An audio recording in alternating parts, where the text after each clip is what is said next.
multiplayer world premiere at Call of Duty XP. Hey boys, girls, guys, gals, ladies and gents, so I've got a breakdown of the Modern Warfare 3 gameplay release, multiplayer. So right now we're looking at just what we're seeing around here, and it's obviously the weapon, it's a Magpul Masada ACR, what I can assume, and that was in Modern Warfare 2. Hopefully it won't be such a kill-whoring weapon, but let's just see. So right now, through swapping weapons, you get a good view of what we can see in game. So we're going to start off with a mini-map. This is three-dimensional. You can actually see maybe it's like a satellite uplink. You don't know. It could be a perk to make that mini-map just that little bit better. Maybe sort of a recon type thing. I don't know. That's just a thought that's just shot into my head. But hopefully it's just going to be standard like that. It's going to speed up gameplay and speed up the pace of the game, which is what Infinity Ward wants. They want a fast gun-on-gun game. So hopefully that's what we'll get. And the way this is going to speed up the game is purely based on the fact that because they used to be outlines, because the minimaps used to be outlined, you could only see parts of the building. You could never tell whether someone was up above you or lower than you on the map, whether they're looking out a window or whatnot. So it takes a lot of map knowledge to be able to link those two together, link the outline and the actual map together. So hopefully it'll be much easier to get into the game, to get stuck in and identify where your opponents are, and then pick out the best route or the best spot to dispatch them from. So hopefully it's going to be like a game changer, but it should.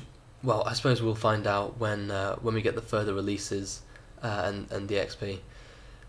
But we're going to go down now to the point scoring. So it just looks like a normal game of free-for-all.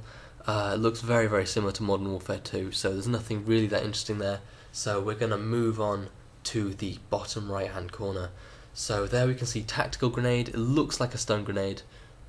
This is it's the same icon, the same picture for Modern Warfare 2, where you had the blue stun grenade and the yellow flashbang, and then next to it, which is very curious, kind of looks like a button, and I've seen this before in other videos. It's probably a landmine, to be honest, like a claymore.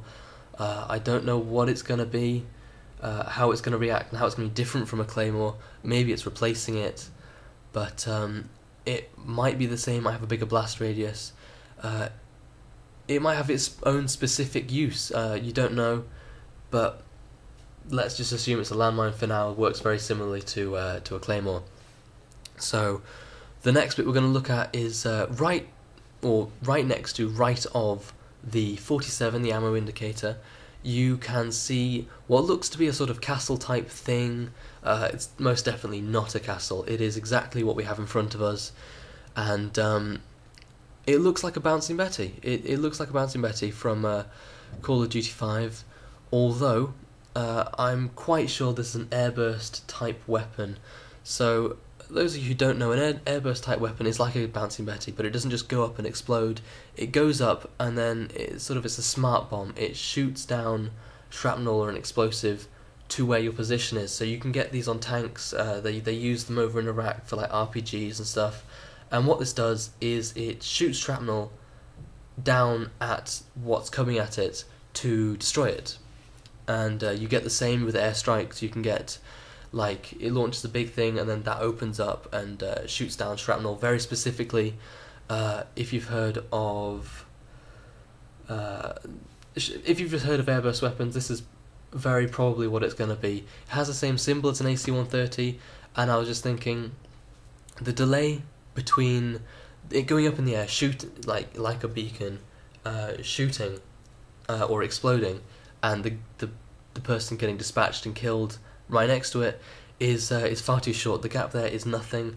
So I was just thinking an AC-130 was going to have to aim, it's going to have to shoot, and it's going to take a couple of seconds for it to come down, because AC-130s are usually really high up. So I'm going to assume that this itself is its own kill streak. It doesn't cool down anything. So hopefully that's what it's going to be. And by the way it's designed, the way it looks, it probably has 4 uses. I'm just going to guess and throw that out there. It looks very sort of square and angular. So I'm just going to assume that it has 4 uses, 4 little bombs that get shot up into the air. And hopefully it's going to be a very interesting thing. Maybe it's dependent on which side people run. How it functions inside buildings is going to be strange as well. I mean, does it detonate if it just hits the ceiling? Because it launches itself up pretty high. So that could be something interesting as well, so you might have to be careful where you place it. And then we're going to go up to the Predator missile. So you all know about the Predator missile. But what's really interesting about this is you can see the 2 smaller arrows above it, if you're watching this in HD, which I really suppose you should be doing. But there's 2 little arrows ahead of it, and then there's a arrow pointing right. So I'm going to assume this is either for the Xbox or PS3 version. But hopefully this means you can cycle through your kill streaks, which make things a hell of a lot more easy. And hopefully this is going to allow you to really make a difference the way you play, the tactics that you're going to employ. Hopefully it's really going to be a game changer. Again, speed up the way the game plays. And last but not least, right next to those point streaks, because they're not kill streaks anymore, right next to those point streaks is a bar. It's got 14 little barlets, and you can see you've only got 1 left to fill. So what we can see here is, I'm going to assume that it's like a counter to your next point streak. So you can see he's got 1 left before he unlocks that one that's faded above the Predator. So hopefully that means that we've got selectable kill streaks, and we're going to get rewarded for actually team play, but not just team play, like reviving enemies if last stand. Not only that, but capturing points. I mean, it's easy to run on a flag, it's hard to capture it. So maybe you get more points for B flag. Dunno, but it's just an idea, throw that out there. So hopefully it's really going to make a big difference to the game, and people are going to be rewarded for playing properly. So right now you can see pulls out what looks to be an SMG. Now this isn't actually an SMG, it's a FMG9. What it is a casing for the Glock 18, Glock 17 I think, fully automatic 30 round Glock, that changes it to a submachine gun type weapon. So it's actually shooting a 9mm Parabellum, and might be very interesting to use. Hopefully not so much recoil, but then hopefully you're not going to dual wield it and cause a lot of grief to a lot of people. So now we can see that air burst type weapon is going into effect. You can see it just launch up into the air there like a bouncing Betty, and as it then explodes or goes further up in the air, you can see it detonate. And here is my reasoning behind this. So you see it there, you see it explode, there's nothing coming down. You can see the casing, you can see that little explosion, and 024 looking at it, knowing exactly what's coming to him. So it's exploded. It's definitely not an AC-130, even though sort of it looks like it could be on the kill feed, but that's just that. And right now we can see as it goes down, it shoots. You can see the shrapnel and the explosion down by 402's feet, and really is very obvious to see that this isn't calling in an airstrike. It's not calling in an AC-130 shot.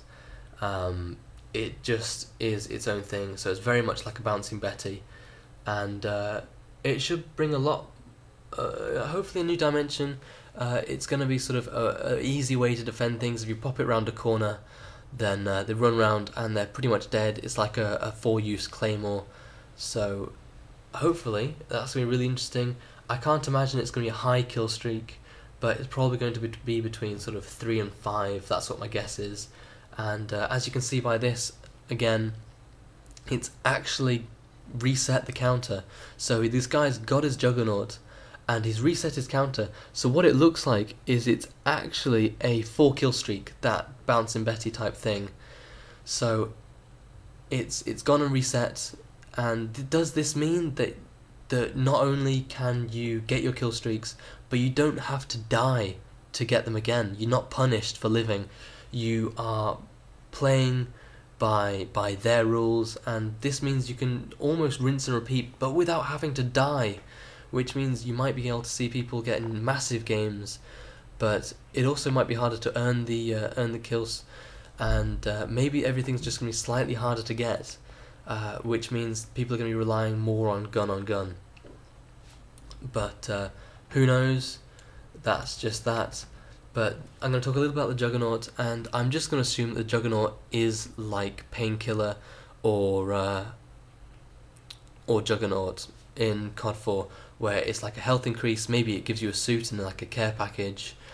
That's what everyone's saying, and that to me is probably the safest bet. So thanks again for watching, hope you rate, comment and subscribe, and I'll see you later. Bye.